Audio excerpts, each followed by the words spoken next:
igwang mga sirkumstansya sa buhay ta, nan pagmati ta, kaya niya tong hampangon, gabos, ninhuli ta sa satuyang mga kakayahan, eksperyensya, tali, asin isog nin buot. Pag-iisip niya tong kaya niya tong magpadagos maski wara nin ibang handigan. Alagad, igwang mga oras na kita bigla na silang pig-abdanin takot, asin sa oras na ito, gari nawawaaran naman kita ning kumpiyansa sa sadiri. Kapag taita na nahihiling kon pasain kita, madali niya to umalingwan kung sisay an kairibahan ta. Inian magayunon na pigpapahiling sa satuya kan ebanghelyo ngunya na Domingo.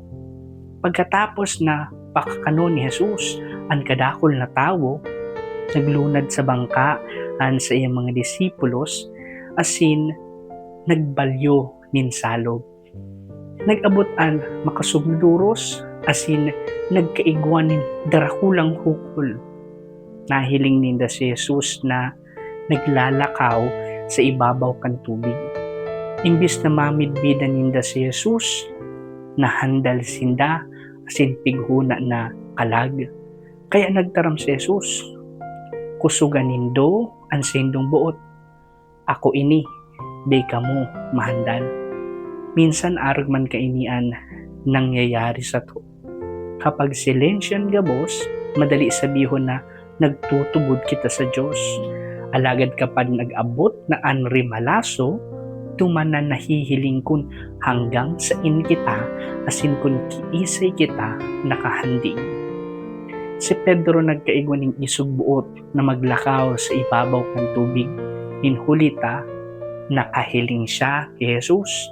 Alagad kan mariparo niya na nagkusog ang duros. Nahandal na siya, asin nagpuon naman siya mag-irarom sa tubig. Daibot sabihon na nawaaran nin kapangyarihan si Jesus. An nagbago, iyo an atensyon ni Pedro. Hali ni Kristo, pasiring sa duros, hukol asin tubig.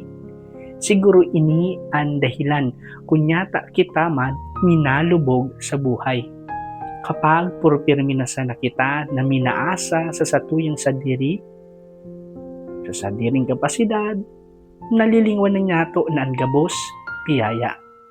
Kapag naman napano kita nin kahandalan, o pwede na mas mahiling niya to ang problema kaysa sa presensya kan Diyos. Ang rimalaso, mas minadakula sa tuyang paghiling kaysa lugod sa katotoohan na si Kristo kairibahan ta. Arog man kaini ang mensahe kan enot na pagbasa. Pighanap ni Elias ang Diyos, alagad daipalan mahanap sa makusog na duros, sa lino o kalayo. Alagad yaon palan sa haros da inamadangog na tingog. Pigpapagirumdum kaini sa to na daisa na permi nakahihiling ang Diyos sa darakulang bagay. Kadakla na beses ini manunumpungan sa silensyong paagi. Yaon ng Diyos sa silensyo asin sinserong pangibig. Sa mga oras na dainan niya to araman gigibuhon, sa sadit na tingog na minasabing giraray itiwala ang gabos sa iya. Sa hudyan, daiman kaipuhan na andoros asin hukol ang kaipuhan na pasilensyahon, tanganing kita magtubod giraray. Dai kaipuhan na mawara ngo na ang gabos na problema para manumpungan niya to ang Diyos. Ang kaipuhan niya to na daibutasan ang hiling kay Jesus. Ninhulita, maski pano nakisakit ang buhay ta, asin gari pagmati niya to pigsakluban na kita kan langit asin daga.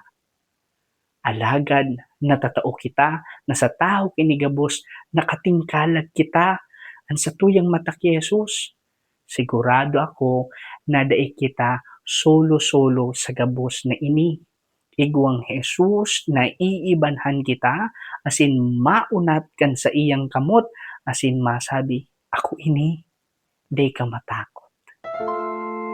Ako po si Lacson Obanon, seminarista kan Diocese ng Legazpi na nagsasabi, Kapag si Kristo ang kaibahan, sigurado ang buhay, minangian.